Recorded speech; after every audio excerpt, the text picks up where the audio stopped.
Hello everyone and welcome to Cabbage Patch Soap. My name is Laura and today I will be making bay rum and beer soap. I will also be adding some red clay to this soap. These are the colors here I'll be using. There's going to be the white and the red clay. Instead of water mixed with the lye, I've used beer. This will give the soap a lot of extra bubbles. So that's the beer and lye mixture going in. And I'm just going to blend this up.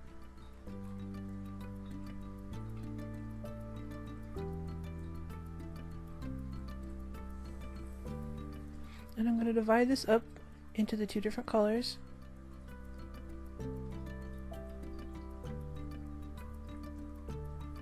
The red clay is going to go on the bottom, and then I'm going to mix the white with the top color, or with the top portion.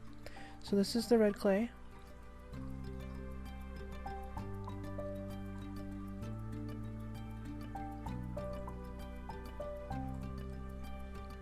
And I'm going to mix this up and try to get it to thicken up.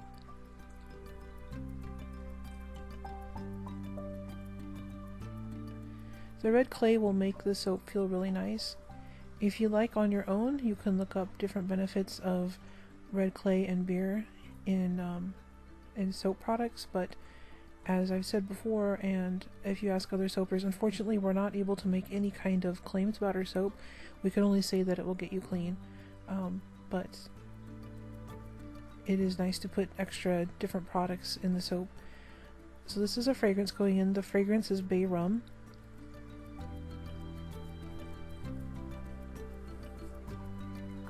I'm just going to blend this in.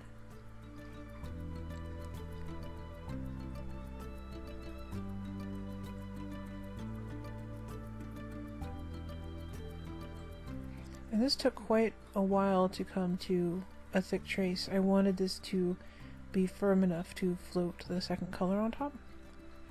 So I'm doing quite a bit of blending here.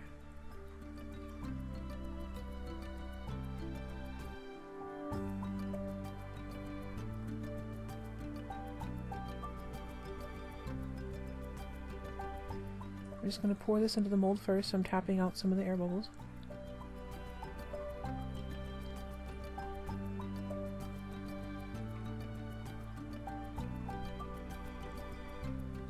And I'm going to give this a little bit of extra time to finish thickening up.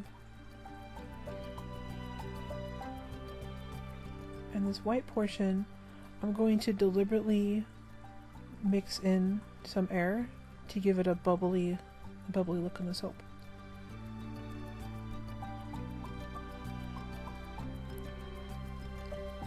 So that's the white going in.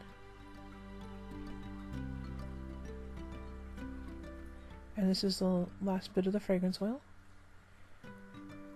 And I'm going to mix this up. And I'm tilting the stick blender on purpose to help this white froth up and become bubbly. I wanted this to look as realistic as possible.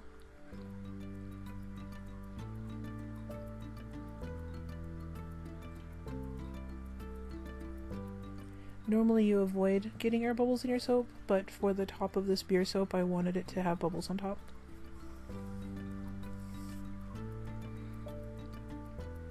And as you can see, the bottom has thickened slightly, so I'm going to go ahead and try pouring the white on top with the spatula. This will help the white float on the top rather than sinking down to the bottom.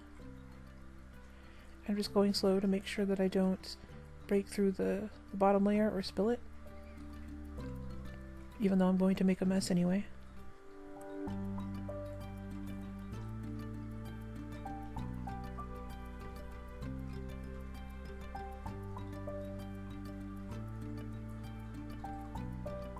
And I'm turning the mold rather than trying to pour the batter at a different angle.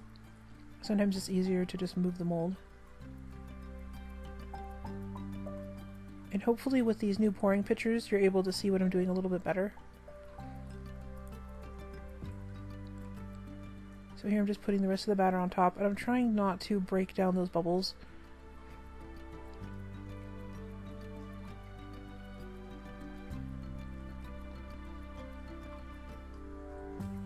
now I'm just going to try to scrape some of this batter back into the mold rather than hanging over the edge there, but I think it just made more of a mess. I probably should have just left it.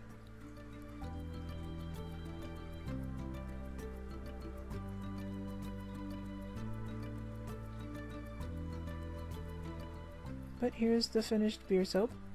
I'm going to set this aside and cut it again, or cut it the next day. And here's what it looks like up close.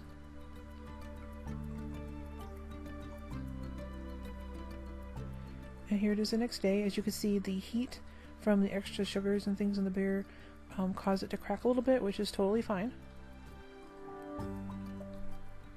And I'm just going to slice this into bars.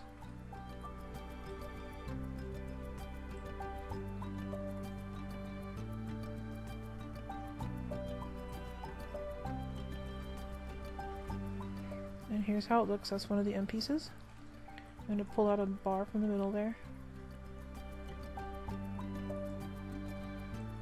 And here's how it looks. I think it came out really nice.